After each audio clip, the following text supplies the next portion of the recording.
Olá, queridos alunos, reiniciando os nossos estudos de compreendendo a doutrina espírita. Hoje vamos abordar um assunto muito falado por todos nós, no modo geral. Falamos muito em caridade, amor ao próximo. E a matéria de hoje está prevista no tomo 2, módulo 16, roteiro 2. Será que nós sabemos o que é caridade? Será que nós fazemos caridade? Será que nós compreendemos o sentido da caridade? Será que quando nós damos esmola, comida, roupa, agasalho, remédio, isso é a caridade entendida pelo Mestre Jesus? Será que nós efetivamente nada esperamos quando nós doamos alguma coisa? Será que isso não agrada mais o nosso ego do que efetivamente produz o resultado da caridade, como Jesus nos ensinou? Então, na questão 886, é perguntado aos espíritos: qual é o verdadeiro sentido da palavra caridade como entende Jesus? E eles nos respondem: benevolência para com todos, indulgência para com as imperfeições alheias, perdão das ofensas. Então, caridade ultrapassa a barreira da materialidade? De dar a esmola. Ultrapassa as ofertas de roupa, de remédio? Muito mais abrangente que isso. Por isso, costumamos sustentar em nossas aulas que nós não conhecemos a palavra caridade. Nós não sabemos fazer caridade. A nossa caridade sempre está atrelada a algum interesse. Ou a promessa de habitarmos, quando daqui partirmos, numa região mais confortável, ou a promessa de galgar uma posição melhor, ou até mesmo, ainda dentro da materialidade, a espera de um sorriso, de uma gratidão. Então a nossa caridade está sempre associada a uma troca. Ela não é entendida como Jesus nos fala. E Jesus é claro a nos dizer que ela precisa estar revestida de benevolência para com todos. Com o inimigo também? Com o inimigo em especial. Com aquele que é meu desafeto, com aquele que eu não tenho grandes afinidades. A esse que eu devo dirigir a minha caridade, minha indulgência, com as imperfeições alheias, perdão das ofensas. Então, fica o questionamento: nós entendemos o que é a caridade efetivamente? Ou melhor, nós praticamos a caridade? Sim, se ouve muita expressão: fora da caridade não há salvação, não é verdade? Cunhado até por Kardec, né? Fora da caridade não há salvação. É verdade isso? Será que nós entendemos a caridade que nos é dita? De um modo geral, não compreendemos, não as praticamos. De um modo geral, nós associamos caridade a trocas materiais, a satisfação material. A verdadeira caridade que o Mestre Jesus nos apresenta é esta, e tão difícil de ser praticada, porque exige daquele que doa uma reforma íntima, uma alteração de comportamento, uma compreensão do outro, a aceitação do outro, o entender do outro. Spinoza nos fala sobre isso, não é? Que eu não devo sorrir, eu não devo odiar, eu não devo ridicularizar, simplesmente eu devo contemplar. É isso que Spinoza nos fala, mostrando a grandeza que o homem atinge quando assim compreende a dificuldade do outro, as falhas do outro e contempla, aguardando o momento apropriado para que esse ser se transforme. Porque sim, todos nós iremos nos transformar. Esta é a regra, este é o comando. Nós iremos atingir os graus da perfeição, nós iremos nos tornar seres depurados, mas é preciso um longo trabalho. Jesus, o Criador, tem essa benevolência para com todos nós. Nós é que não temos essa benevolência para com os nossos irmãos. Então, o amor e a caridade são um complemento da lei de justiça, porque amar ao próximo é fazer-lhe todo o bem possível que desejaríamos que nos fosse feito. Qual é o sentido das palavras de Jesus? Amai-vos uns aos outros como irmãos. Então, observe que o cerne do amor e a caridade é dar ao outro aquilo que gostaríamos de receber. Aliás, é a lei maior. Se nós pudéssemos pegar a Bíblia e apagar todas as suas passagens e deixar o único ensinamento de Jesus, nós encontraríamos exatamente isso. O que Jesus vai acrescer na Boa Nova é exatamente isso: fazer ao próximo aquilo que gostaríamos de que fosse feito por nós. Ou seja, dar ao outro a mesma medida que recebemos. Aliás, Jesus nos dá um caminho seguro para que a gente possa ter a orientação se o que eu estou fazendo é correto ou não. Basta eu me colocar no lugar do outro. E aí sim, quando eu me coloco no lugar do outro, eu tenho um senso de justiça. Olha a lei da justiça funcionando. E é desta forma que a justiça deve ser vista, dar ao outro aquilo que eu gostaria de receber. Então, amor e caridade, elas estão associadas necessariamente à medida que eu dou ao outro naquilo que eu quero receber. Então, a caridade, segundo Jesus, não se restringe à esmola, mas abrange todas as relações com os nossos semelhantes, quer se trate de nossos inferiores, iguais ou superiores. Ela nos manda ser indulgentes porque temos necessidade de indulgência e nos proíbe humilhar o infortúnio, ao contrário do que comumente se pratica. Então, normalmente, nós temos que estar muito atentos quando praticamos caridade, principalmente a caridade material, para que a gente não ofenda os nossos irmãos. É comum assistirmos pessoas felizes em praticar essa caridade com seus faces, com suas fotografias, publicando nas redes sociais, como aquilo fosse um evento social fantástico, quando na verdade aquilo está agredindo, ofendendo aquele que recebe. É bonito para aquele que faz? Sim, agrada, alegra, sim, aquele que faz, mas é aquele que recebe, como sente? Será que você se sentiria bem? Não se sentiria constrangido de receber um prato de comida e alguém está te fotografando? Diante do seu infortúnio, diante da miserabilidade que você está a passar naquele instante? Será que você se sentiria feliz? Então é isso que Jesus vai nos convidar a pensar. O que é caridade? O que é fazer o bem? Fazer o bem sem ostentação, sem ofender. Então nós temos que ter muito cuidado, porque sim, a caridade ela traz uma sensação de bem-estar. Quando a gente está praticando caridade, a gente se sente cheio de amor. Muitas vezes a gente está colocando todo aquele amor em prática. E na intenção de mostrar ao mundo como é bom fazer isso, a gente vai publicar nas redes sociais. Só que esse é o cuidado que eu estou tendo. A gente tem que ter muito cuidado em não ofender, em não julgar, em não expor aquele que está recebendo. Então, se um rico nos procura, atendemos com excesso de consideração e atenção. Mas se é um pobre, parece que não nos devemos incomodar com ele. Quanto mais, entretanto, sua posição é lastimável, mais devemos temer aumentar-lhe a desgraça pela humilhação. Então, o que Jesus está nos dizendo? É o humilde, é o pobre, é o sofrimento, é o caído que eu devo me aproximar. Quem de nós é capaz de sentar vestido com o seu terno, com o seu vestido bonito, sentar na beira da calçada e perguntar: o que você tem, meu irmão? Por que você está jogado aí? Quem de nós?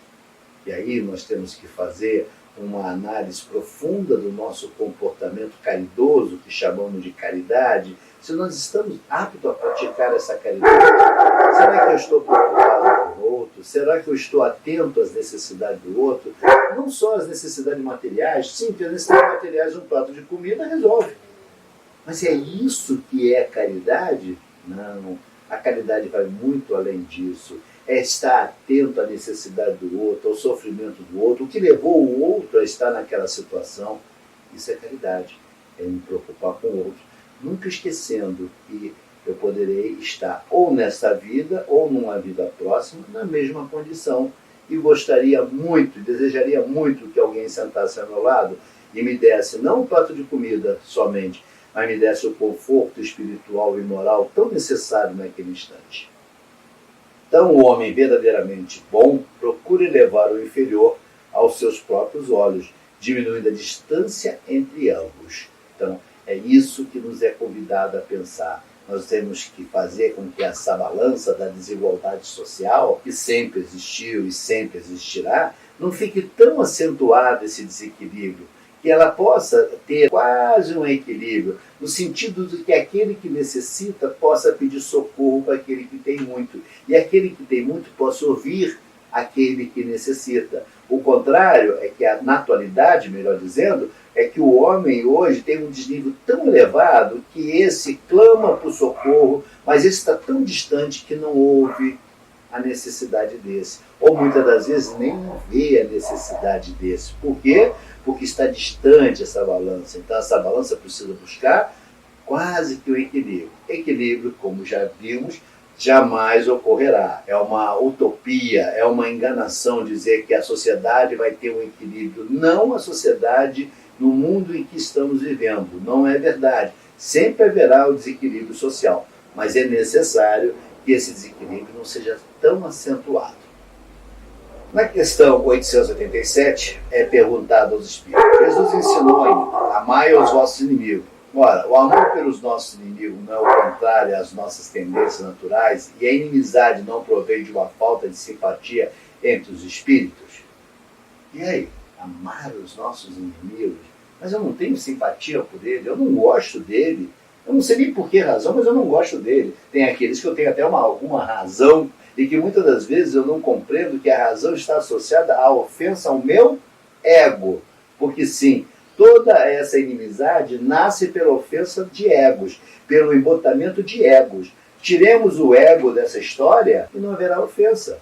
Gandhi nos fala sobre isso. Gandhi não se sentiu ofendido. Por quê? Porque a palavra dita para ele não era para ele, não o atingia. Ele era imune àquelas palavras. Logo, não havia ofensa. Por quê? Porque não atingia o ego dele. E quando o ego não é atingido, quando eu consigo isolar este ego, não há ofensa. Então, como fazer para lidar com isso? Como lidar com esta situação daquele que é meu inimigo velado, né? Ou aquele inimigo que nem eu sei por que razão é meu inimigo, mas eu não gosto dele, porque não há simpatia? Jesus falou: e qual é o mérito de amar somente os nossos amigos? Ainda perguntou: também não fazem assim os publicanos? Verdade, verdade. Então, amar papai, mamãe, amiguinho, coleguinha, é ótimo. O irmãozinho da mesma seita, o irmãozinho da mesma doutrina, é maravilhoso, é fácil. Mas essa não é a questão que nos é proposta.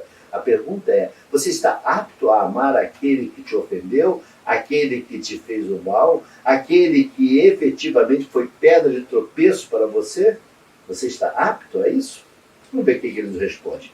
Sem dúvida, não se pode ter para com os inimigos um amor terno e apaixonado. E não foi isso que ele quis dizer.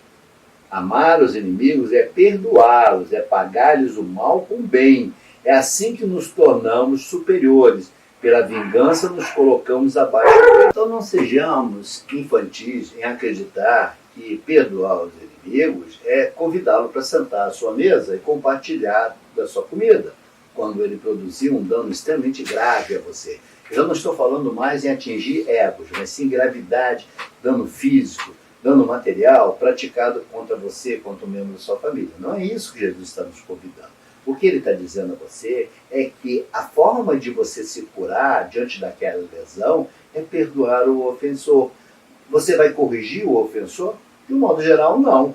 Mas você vai se curar das ofensas produzidas contra você. Você vai cicatrizar das feridas que ele produziu em face de você. É isso que Jesus está nos convidando. Então, não esse equívoco dito por alguns segmentos em que eu preciso da outra face para mostrar o meu grau de humildade. Não, não é verdade. Nenhum de nós está preparado para dar outra face. É humano isso. Nós ainda estamos muito investidos no ego, na vaidade. Então, nós não aceitamos essa ofensa com uma certa facilidade. Não, nenhum de nós.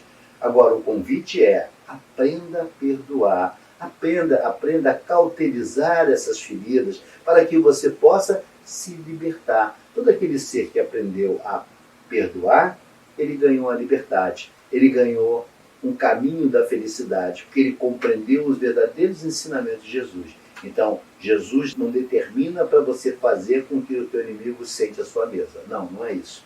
Ele compreende a nossa natureza. Ele compreende as dificuldades que temos na aceitação de uma ofensa. Mas ele te convida a aprender a perdoar.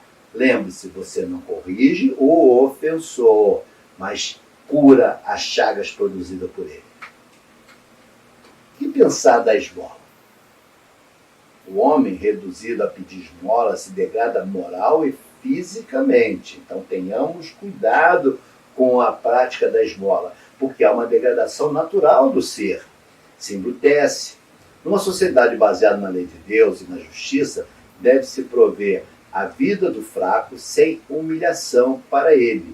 Deve-se assegurar a existência dos que não podem trabalhar, sem deixá-los à mercê do acaso e da boa vontade. Então, o que ele está te dizendo?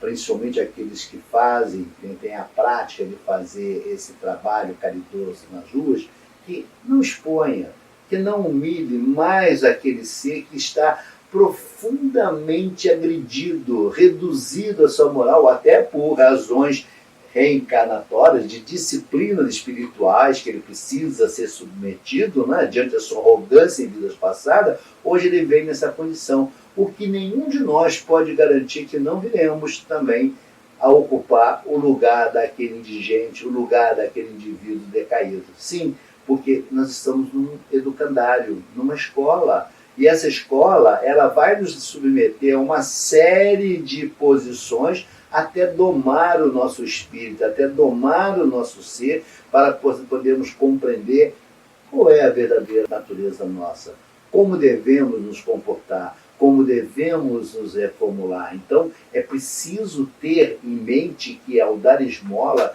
eu tenho que necessariamente ter um cuidado, não só de suprir a necessidade, mas mais do que isso, de não ofender aquele que necessita da minha esmola. Por outro lado, a permanência contínua da esmola é algo que deve ser visto com muito critério, porque sim, não adianta você dar alimento se não ensinar ele produzir esse alimento. Então, alguns programas, alguns eventos sociais, onde é dado bolsas disso, bolsa daquilo, onde você atende a necessidade momentânea do ser, sem alimentá-lo moral e no sentido de aproximá-lo ao Criador e compreender as razões por que ele está imerso naquela situação, o seu trabalho, digamos assim, superficialmente, ele atende ao estômago. Verdade que a dignidade nossa é medida pelo tamanho do nosso estômago. Verdade, eu concordo com isso. Mas dali eu manter esse ser constantemente sendo alimentado, sem suprir as outras necessidades morais e espirituais desse ser, é mantê-lo sob o regime de escravidão. Não é diferente daquilo que fazemos com os animaizinhos que temos para nos alimentar, são os porquinhos, as vaquinhas, e que nós só alimentamos. E depois serve de quê? De escravo aos nossos propósitos. É isso que nós fazemos quando nós mantemos o ser em programas longos, sem dar a esse ser a oportunidade de o crescimento dele poder sair dessa prisão. Porque sim, note, o homem reduzido a pedir esmola se degrada moral e fisicamente. O correto seria então resgatar a dignidade desse ser e não torná-lo escravo de um sistema. Exatamente. E aí ele pergunta, então condenais a esmola? Nos pergunta, quando a gente coloca dessa forma, Eles nos respondem, não, pois não é a esmola que é censurável, mas quase sempre a maneira por que ela é dada. O homem de bem, que compreende a caridade segundo Jesus, vai ao encontro do desgraçado sem esperar que ele lhe estenda a mão. E não é o que acontece que se assiste nos programas de bolsas disso, bolsas daquilo. Você não estende a mão ao indivíduo esperando que o recupere ou tire ele daquela zona de pobreza. Muito ao contrário, você quer que mantenha aquele ser ali. Para quê? Porque aquilo te dá condições para outros interesses, que não precisamos falar, Outros interesses são explorados nessa miséria. E é isso que eles vêm nos dizer. A esmola não é condenável. O auxílio àquele que está em necessidade, que depende de um alimento, que depende do agasalho, ela não é condenável. O que é condenável é a permanência e as razões por que eu mantenho esse ser nesta condição. Ao invés de soerguê-lo, eu mantenho escravo. Quantos de nós, quando dá uma esmola, ou quando dá uma bolsa alimento, ou quando atende uma necessidade física, se preocupa em levantar esse ser das suas necessidades morais? Qual de nós senta com uma família que está decaída, Sim, vamos falar a nível de núcleo familiar, está decaída e resolve, se propõe a fazer com eles o evangelho do lar, apresentar a eles uma nova perspectiva, ensiná-los que essa condição deles é passageira e que tudo vai depender da vontade de querer se soerguer e de querer buscar alternativa. Qual de nós? Não, o que fazemos? deixamos nossa bolsa alimento na portinha, saímos com o coração feliz, porque cumprimos o nosso dever social, mas e aquela família vai continuar dependendo do bolsa disso, do bolsa daquilo. Vai continuar com fome. Não só a fome material, a fome que dói ao estômago, mas a fome moral que também o agride, que também o humilha, que também o ofende. Então é preciso termos consciência que não basta os programas alimentares que nós criamos, principalmente alguns centros espíritas que doam bolsa disso, bolsa daquilo, sem sorreguer esse ser, sem buscar a alternativa de levar esse ser, sem buscar a condição desse ser ter pelo menos a perspectiva de melhora, através de palestra, através de orientação, através de orações, para que esse ser comece a ganhar consciência. Lembre-se que eles falam, esse ser se torna um ser embrutecido, esse ser desce a condição, muitas das vezes, animalesca, porque sim, ele se vê tão jogado que ele come o resto que a sociedade tem a oferecer. E aí eu te pergunto, isso é um trabalho caridoso quando praticamos? Alguns dirão, claro que é, nós saciamos a fome de um grupo, nós mantemos um grupo bem alimentado, sim. E o restante, como fica? Então é necessário que nós tenhamos essa consciência. Caridade está associada não só às necessidades físicas, mas às necessidades morais e espiritual do ser.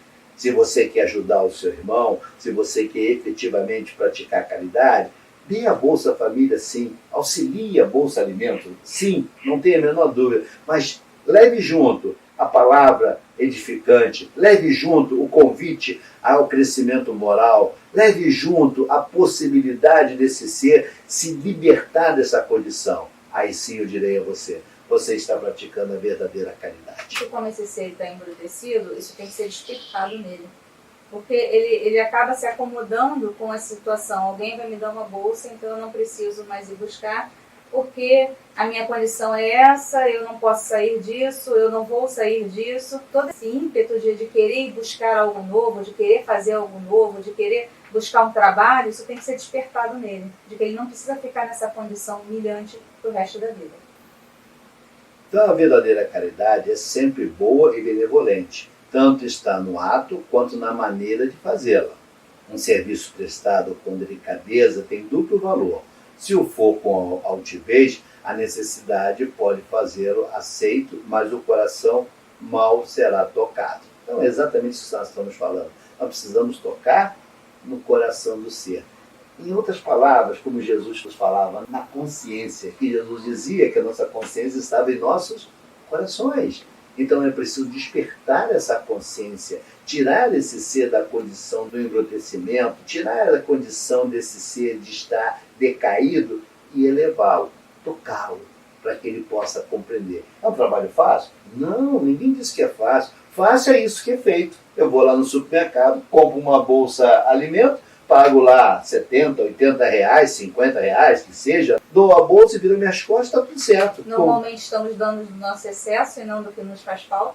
Não é o óvulo da viúva, não. Muito ao contrário, é o excesso nosso, é a nossa esmola, que na verdade não soergue o indivíduo, não auxilia o indivíduo, não levanta esse indivíduo dessa zona de rebaixamento que ele se encontra. Lembrai-vos ainda de que a ostentação apaga aos olhos de Deus o mérito do benefício.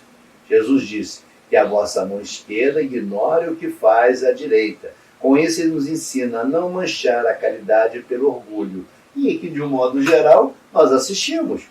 As pessoas dando bolsa disso, bolsa daquilo, se fotografando, se autopromovendo, né?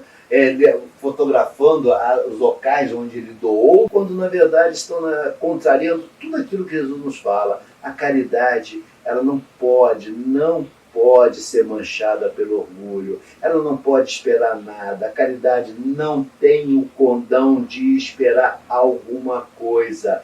Ela não pode estar associada à gratidão de quem quer que seja. A caridade ela tem que brotar espontaneamente. E se eu espero, ainda que seja um sorriso ou uma satisfação pessoal do meu eu, ali está manchada a caridade. Porque a caridade não está associada a este orgulho. Se eu saio da rua satisfeito, com um sorriso nos lábios, é sinal que eu não fiz a caridade. Foi meu orgulho que ali falou alto. Então tenhamos cuidado que é a verdadeira caridade. Por isso disse no início, nós não conhecemos a palavra caridade que Jesus nos apresentou. Não olvideis jamais que o Espírito, qualquer que seja o seu grau de adiantamento, sua situação como reencarnado ou na erraticidade, está sempre colocado entre o superior que o guia e o aperfeiçoa, e o inferior perante a qual tem deveres iguais a cumprir. Então, o que ele está nos dizendo? Que não tenhamos a falsa ilusão. Assim como eu auxilio, alguém acima de mim nos auxilia. Ou você esquece que a espiritualidade também pratica uma grande caridade quando nos leva para a senda do bem, quando nos orienta, quando nos intui. Esquecemos disso? Isso é caridade. E eles não cobram por isso. E eles não dão os seus nomes. E eles não vão para o Facebook para colocar sua fotografia que fez aquilo ou deixou de fazer. Muito ao contrário. Eles continuam a senda do bem, da caminhada, sempre esperando que os seus protegidos evoluam e atinjam a perfeição. Sempre quando a gente fala em caridade, a primeira imagem que vem a gente é o quê? A caridade material. Seja o dinheiro, a doação, seja a bolsa de alimentos, seja a roupa, o agasalho. Mas a caridade é muito mais abrangente que isso. Então, o ensinar é uma caridade. Quando ele é ensinado com doçura e sem humilhação, aquele que está recebendo, mais mérito tem ainda. Outros tipos de caridade, ouvir o próximo. Aí você fala, eu não tenho necessidade de material porque eu sou abastado. Muitos são assim, mas não passam por momentos difíceis em questão do lado moral, e a espiritualidade amiga afaga, consola. Então isso também é caridade. Então a caridade é muito mais abrangente do que a gente pode enxergar no doar.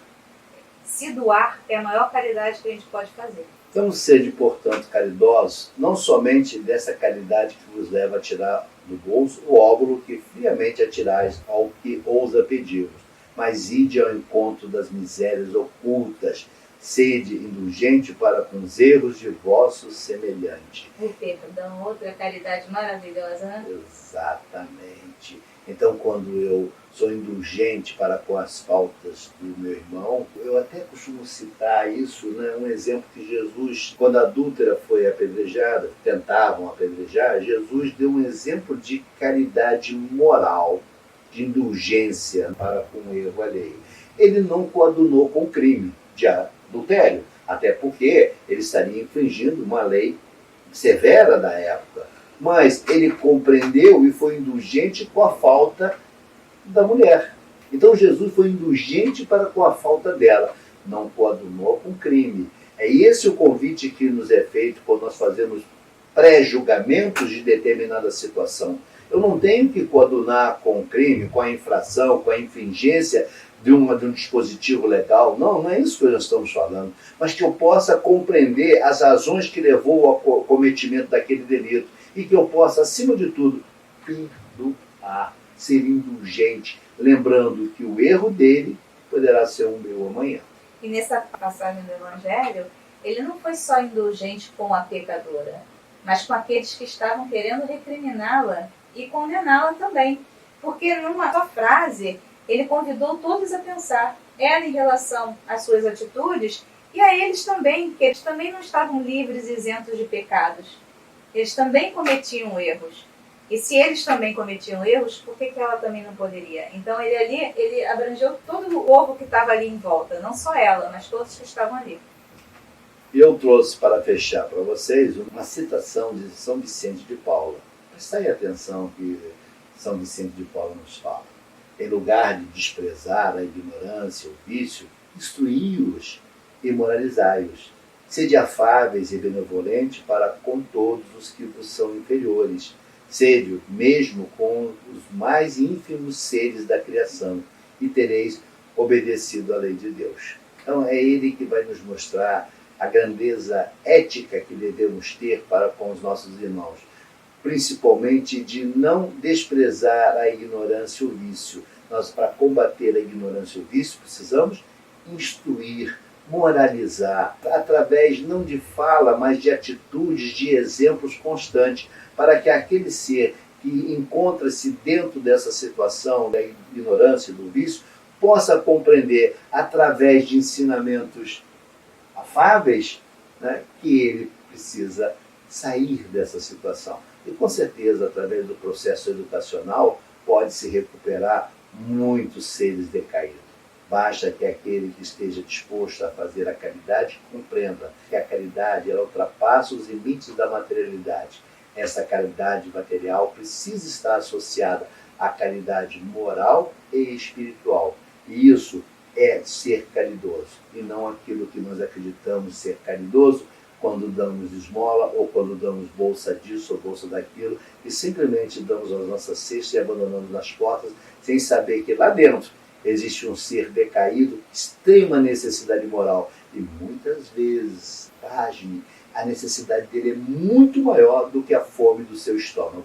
Ele está decaído moralmente, e tudo que ele precisa é ouvir alguém para auxiliá-lo, para que ele possa se levantar daquela situação. A fome vai aplacar a sua necessidade momentânea, mas a moral, muitas das vezes, leva algum tempo para poder ser corrigida. Então é preciso adentrar as portas do necessitado e ouvi-lo e auxiliá-lo para que ele cresça, e não limitarmos a dar nossas bolsas e jogar na portinha para que ele pegue a bolsa e você não vê nem o rostinho daquele que você está alimentando. Seja mais corajoso, vai buscar o seu irmão que está escondido atrás daquela porta, esperando que você vá embora para que ele possa pegar a cesta. Ao contrário, quando ele pegar a cesta, pegue na mão do seu irmão e auxilie no seu crescimento. Esperamos que vocês tenham gostado. Até o próximo encontro.